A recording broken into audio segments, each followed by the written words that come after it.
സുഹൃത്തുക്കളെ, ബിഷപ്പ് പംപ്ലാനിയെക്കുറിച്ച് CPIM-ൻ്റെ നേതാവ് Shri M V Govindan നടത്തിയ ആരോപണങ്ങൾ കത്തോലിക്ക സഭയെ അപകീർത്തിപ്പെടുത്തുന്നതല്ലയോ?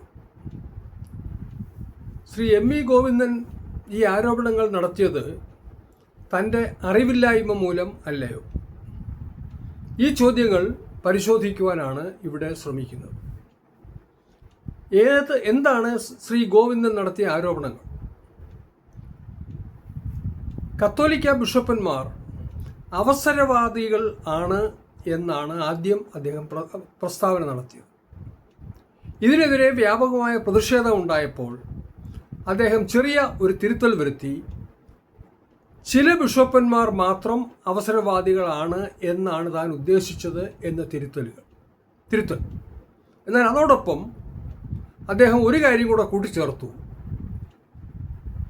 ബിഷപ്പന്മാരും സംഘപരിവാരം തമ്മിലുള്ള ബന്ധം എന്തുകൊണ്ടാണ് എന്ന കാര്യത്തെക്കുറിച്ച് തനിക്ക് അറിയാൻ വയ്യ.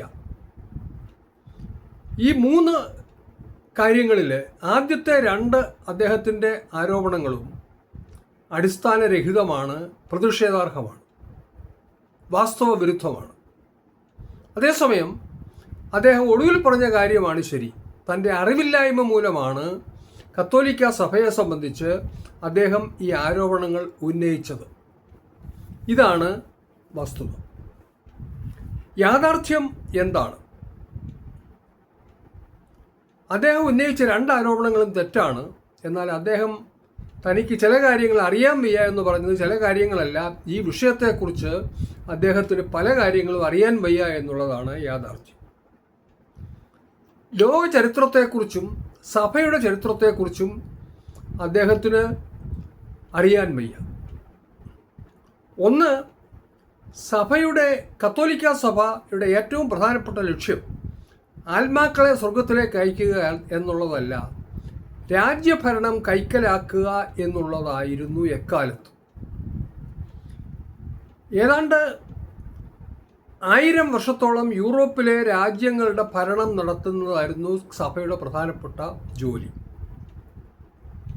അതിനുശേഷം 18ാം നൂറ്റാണ്ടിന് ശേഷം രാജഭരണം പലർക്കും നഷ്ടപ്പെട്ടുവെങ്കിലും യൂറോപ്പിൽ ആകമാനം മതരാഷ്ട്ര അധിഷ്ഠിതമായ രാഷ്ട്രീയ പ്രക്രിയയെ പ്രോത്സാഹിപ്പിക്കുവാൻ വേണ്ടിയുള്ള പ്രവർത്തനങ്ങളാണ് നടത്തിക്കൊണ്ടിരുന്നത്. ഇതിൻ്റെയൊക്കെ അടിസ്ഥാന കാരണം മതരാഷ്ട്രവാദം എന്നുള്ളതാണ് കത്തോലിക്ക സഭയുടെ രാഷ്ട്രീയ സിദ്ധാന്തം. ഭരണകൂടം മതത്തിനെ ആശ്രയിച്ചായിരിക്കണം എന്നാണ് മതരാഷ്ട്രവാദത്തിൻ്റെ അടിസ്ഥാന സമീപനം.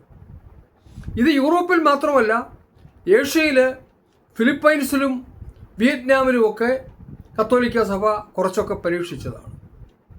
ഇങ്ങേയറ്റം കേരളത്തിൽ 1959 ഒരു ഗവൺമെൻറ്റിനെ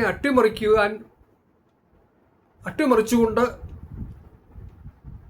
നടത്തിക്കൊണ്ടിരിക്കുന്ന രാഷ്ട്രീയ ഇടപെടലുകൾ വളരെ കൃത്യമായി, വളരെ വ്യക്തമായി മതരാഷ്ട്രവാദത്തിൽ ഊന്നിക്കൊണ്ടാണ് നീങ്ങിക്കൊണ്ടിരിക്കുന്നത്. കേരളത്തിൽ LDF-ഓ UDF-ഓ ആര് ഭരിച്ചാലും അത് സഭയുടെ നിയന്ത്രണത്തിലായിരിക്കണം എന്നതിന് യാതൊരു വിട്ടുവീഴ്ചയുമില്ലാത്ത കർശനമായ ഒരു സമീപനമാണ് ഇക്കാലം അത്രയും നടത്തിക്കൊണ്ടിരിക്കുന്നത്. മറ്റൊന്ന്, ഇതെല്ലാം അദ്ദേഹം മനസ്സിലാക്കേണ്ടതാണ്. മറ്റൊന്ന്, ഇതിലും പ്രധാനമായിട്ടുള്ളത്, ഹിറ്റ്ലറിനും മുസോളിനിക്കും കത്തോലിക്ക സഭ പിന്തുണ നൽകി. അതിൻ്റെ കാരണവും ഹിറ്റ്ലറും മുസോളിനിയും മതരാഷ്ട്രവാദത്തെ ഒരു പരിധിവരെ അനുകൂലിക്കുകയുണ്ടായി. ആ വാദത്തെ ചോദ്യം ചെയ്തില്ല. പകരം ആ വാദത്തിന് ഊന്നൽ കൊടുത്തുകൊണ്ട് യഹൂദന്മാരെ നിഷ്കാസനം ചെയ്യുവാനാണ് ശ്രമിച്ചത്. ചുരുക്കത്തിൽ മതരാഷ്ട്രവാദം എന്നുള്ളത് കത്തോലിക്ക സഭയുടെ രാഷ്ട്രീയ കാഴ്ചപ്പാടാണ്. എക്കാലത്തുമായിരുന്നു. കഴിഞ്ഞ 1500 വർഷങ്ങളായിട്ട് ആ കാഴ്ചപ്പാടിൽ നിന്നും അണുവിട വ്യത്യാസമില്ലാതെ പ്രവർത്തിച്ചുകൊണ്ടിരിക്കുന്ന ഒരു പ്രസ്ഥാനമാണ് കത്തോലിക്ക സഭ. ഈ കാര്യങ്ങൾ അതുകൊണ്ട് ആണ് ഇന്ത്യയിൽ സംഘപരിവാറും കത്തോലിക്ക സഭയും തമ്മിൽ ഗാഢമായ ബന്ധമാണ് സൃഷ്ടിച്ചിരിക്കുന്നത്. ഈ കാര്യം മനസ്സിലാകുന്നില്ല എന്ന് ഗോവിന്ദൻ മാസ്റ്റർ പറഞ്ഞത് നമ്മെ അതിശയിപ്പിക്കേണ്ടതാണ്.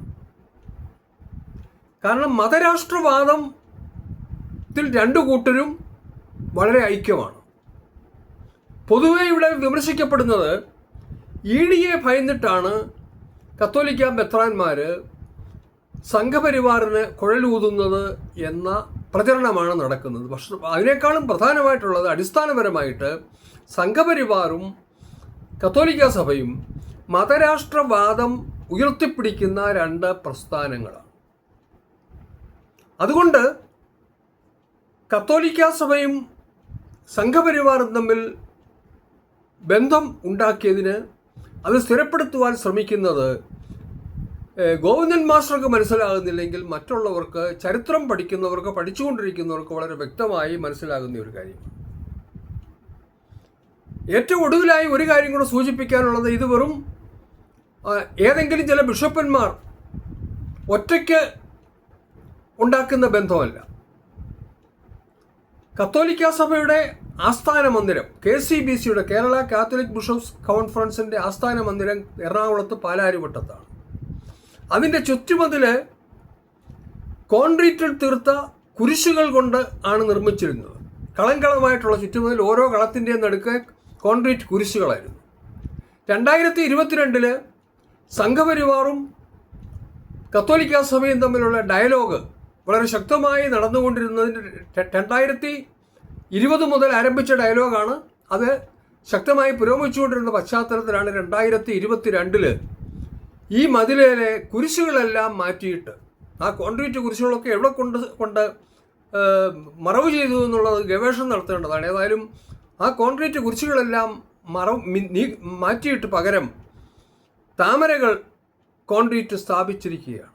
ഇത് ഒരു പരസ്യമായ ഒരു പ്രഖ്യാപനമാണ് ഈ സംഘപരിവാറും കത്തോലിക്ക സഭയും തമ്മിൽ നടത്തിയിരിക്കുന്ന ബന്ധത്തെ സംബന്ധിച്ച്. ഇത് കമ്മ്യൂണിസ്റ്റ് നേതാക്കന്മാർ മനസ്സിലാക്കുവാൻ കഴിയുന്നില്ല എന്നുള്ളത് നിർഭാഗ്യകരമായിട്ടുള്ള ഒരു കാര്യമാണ്. ആഴത്തിലുള്ള കാര്യങ്ങൾ മനസ്സിലാക്കാതെ ഉപരിപ്ലവമായി കാര്യങ്ങളെ കണ്ട് വിമർശിക്കുന്ന സമീപനം ഇവിടുത്തെ രാഷ്ട്രീയ പ്രക്രിയയ്ക്ക് ഗുണകരം അല്ല.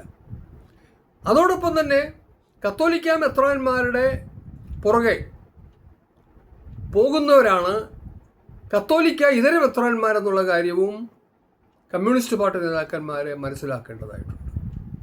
ചുരുക്കത്തിൽ സംഘപരിവാറും കത്തോലിക്ക സഭയും തമ്മിൽ ഉള്ള ബന്ധം മതരാഷ്ട്രവാദത്തിൽ രണ്ടു കൂട്ടരും യോജിക്കുന്നതുകൊണ്ട് വളരെ ശക്തമായ അടിത്തറയിൽ സ്ഥാപിച്ച ഒരു ബന്ധമാണ് എന്നുള്ളത് കേരള സമൂഹം തിരിച്ചറിയേണ്ടിയിരിക്കുന്നു. അതോടൊപ്പം തന്നെ അതുകൊണ്ട് തന്നെ കത്തോലിക്ക മെത്രാന്മാർ അവസരവാദികളാണ് എന്ന് ഗോവിന്ദൻ മാസ്റ്റർ പറഞ്ഞത് പിൻവലിക്കേണ്ടതാണ്. ഒരിക്കലും അവസരവാദികളല്ല, സ്ഥിരമായ നയമുള്ളവരാണ്. 1500 വർഷമായിട്ട് പിന്തുടരുന്ന നയത്തിലും വെള്ളം ചേർക്കാതെ തുടർന്നുകൊണ്ടിരിക്കുന്നവരാണ്. അതുകൊണ്ട് ഈ അവസരവാദികളാണെന്നുള്ള പരാതി ആക്ഷേപകരമാണ് സഭയ്ക്ക്. അതുകൊണ്ട് ഗോവിന്ദൻ മാസ്റ്റർ അത് പിൻവലിച്ചുകൊണ്ട് ഈ ബന്ധം ചരിത്രപരമായി കാണേണ്ടതാണ് എന്ന് പറഞ്ഞുകൊണ്ട് എൻ്റെ വാക്കുകൾ ചുരുക്കുന്നു. നിങ്ങൾക്ക് എൻ്റെ നമസ്കാരം.